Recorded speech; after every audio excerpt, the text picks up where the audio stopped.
The main point of this video is to give you some ideas about how to showcase your beads and to show you how to do it. This is a necklace that I made quite a few years ago, and it has in fact been photographed for an article about me in Bead and Button, so it may be familiar to some of you. It's threaded on a 4-ply polyester thread, and the important point about it is that it's knotted throughout, but you can't see the knots. And so and because there's no clasp on it, it has to be big enough to go over your head.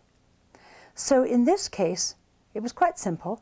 I put the beads, I put the knots behind each bead, and in order to make sure that the bead didn't swallow up what was going on there, I put the knot behind each silver bead. So the silver bead is slightly larger than the hole in the bead.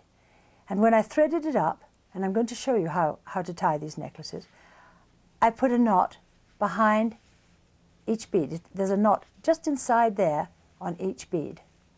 And then when I finished it, I made an invisible knot. You can't actually tell where this necklace starts and ends.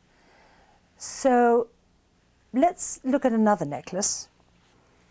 This is an African trade bead necklace done the same kind of way, and the holes were very large, so the silver beads that I used were large too. So they jam up nice and tight against the big hole in the bead.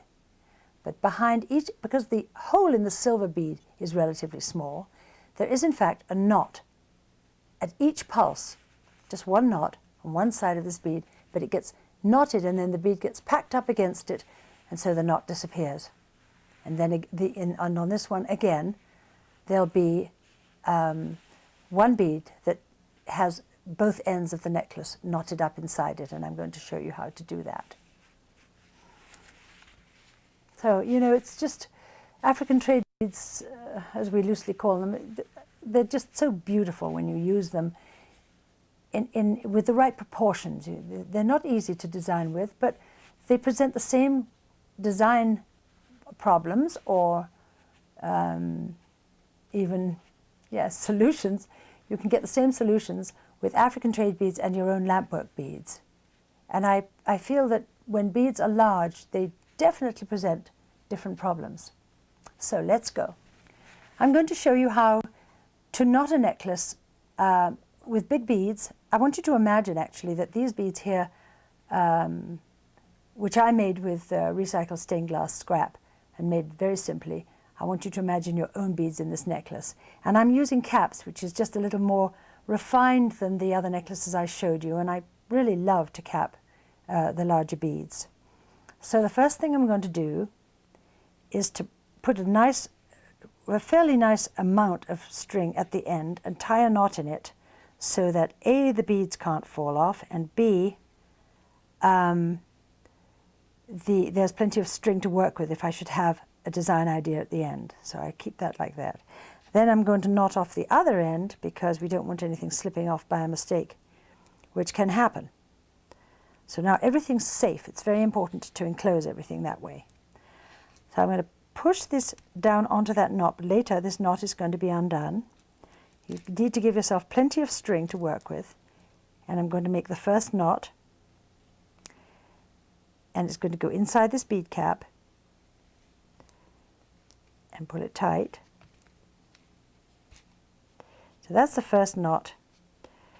And now we have each pulse, I'm going to go inside the right hand cap so that it would be like those other necklaces I showed you where I would have put the knot here and then slid the glass bead up.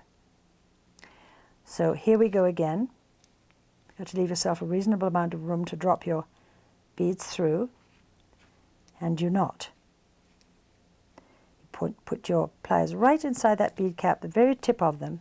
Now this string has a little bit of wax on it, so it's very nice because you can it'll slide the knot into place really well. I'm already beginning to need more room, so I'm going to slide these beads down to give myself more string to work with. There, that's better. So I've made the knot in there. I slide my bead and the next pulse all the way down, nice and tight, and here comes another knot, like that. Put the pliers inside the cap and pull your string tight, nice and tight. Then the next bead comes down and the next pulse.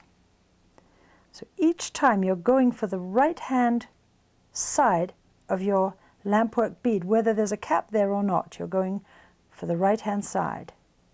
So here we go again.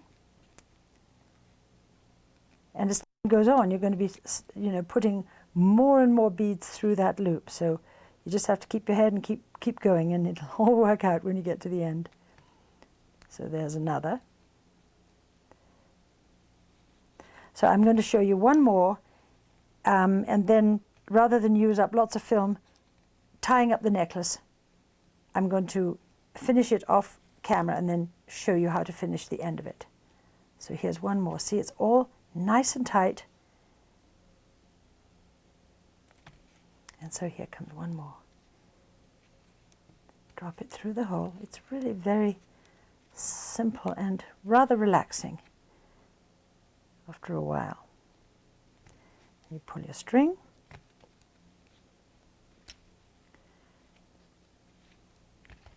And that's how you do the knots in the thread. I've knotted the whole necklace except for this last pulse. I like to have some flexibility in there, and so I habitually don't close it. Now I made up this system of closure, so bear with me. I did publish an article about it in the Lapidary Journal, but it's kind of hard to describe, and I'm going to do my best. So the first thing you do is to undo the knots on each end.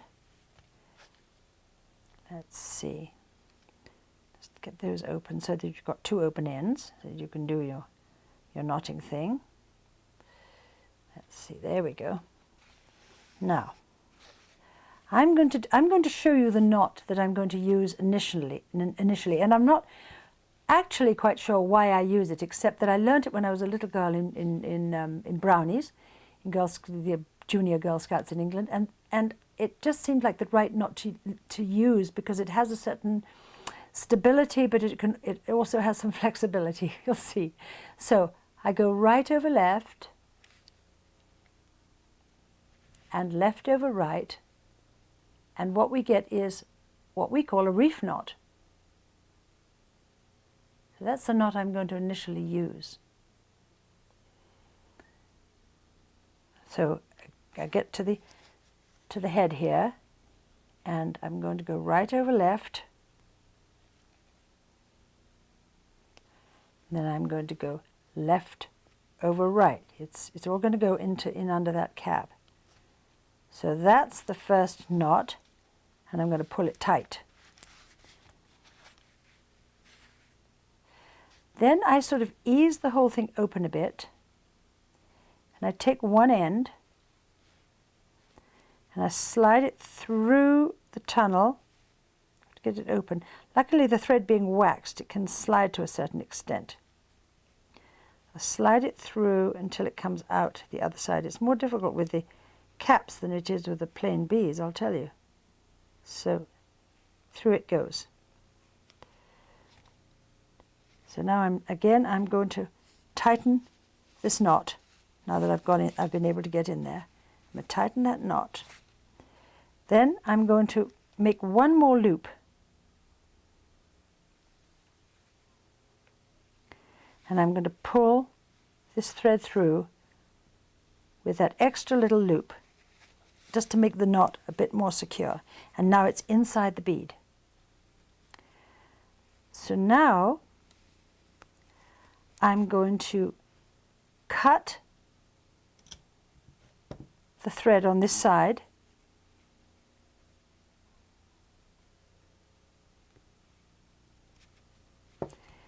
and I'm going to hit it very gingerly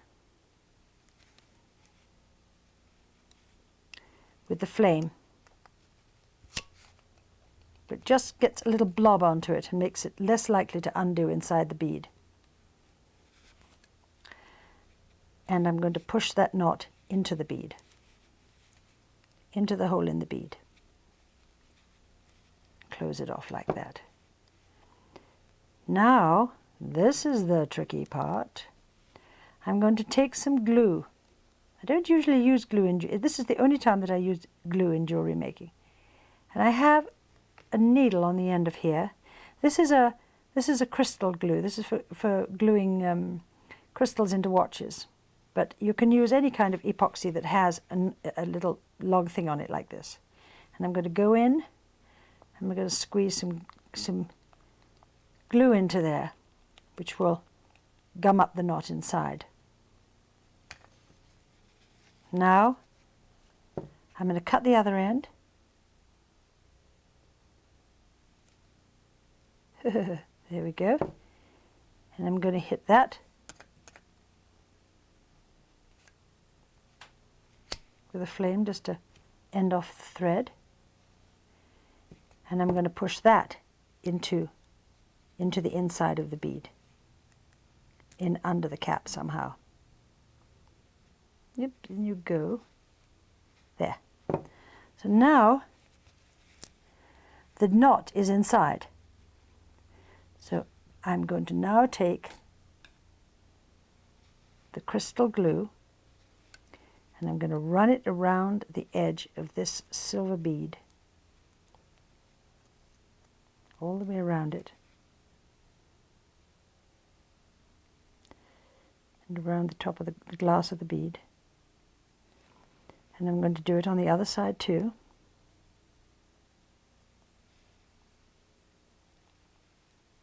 Like that. Come on, glue, there you go. Then I'm going to push the two together, and then I'm going to push the two on either side so that it's nice and tight. And I'm going to put it down somewhere nice and safe and leave it for hours.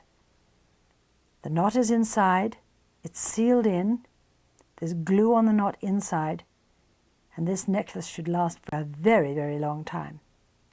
And if sometime it should break, maybe a generation away hopefully, the design will keep its integrity. This necklace is to be trusted. So I will be putting it on Marie-Thérèse later, but not while the glue is wet. So Marie-Thérèse looks lovely in green, but I want you all to imagine what this would look like with your own beads. This is a lovely necklace for beginners because the beads can be very simple, but the effect is really nice.